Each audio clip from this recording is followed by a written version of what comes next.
Unang-una, not all seniors are right. Hindi porket consultant sila automatic tama na.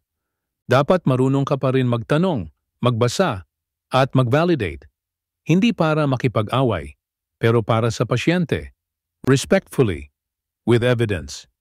Hindi pride ang labanan, dapat tama ang ginagawa. Number 2, okay lang sabihin, I don't know.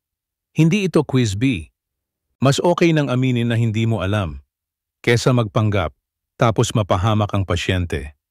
Di ko po alam pero babalikan ko, solid yan. Nakakatakot minsan pero mas nakakabilib ang honest. Number 3, learn to rest without guilt. Hindi ka robot, hindi ka superhuman. Kung kaya mong matulog ng 30 minutes, go! Hindi mo kailangang i-justify ang pahinga mo. Rest is part of the work. Hindi yan luxury, necessity yan. Number 4, detach your worth from your performance. Nagkamali ka?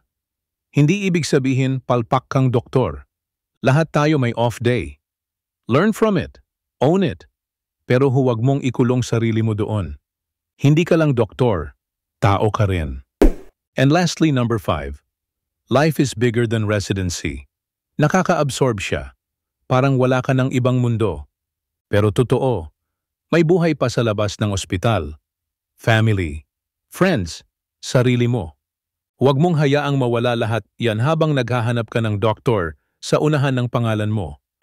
Kung ikaw to ngayon, napapagod, nadidrain, minsan gusto nang sumuko, baka kailangan mo lang marinig to. You're doing better than you think. Tuloy ka lang. One shift at a time, one patient at a time. Saludo ako sa'yo. Keep going, Doc. Hindi ka nag-iisa. Follow at DigitalMD88 for more real talk, MedLife stories, and Pinoy Doc content.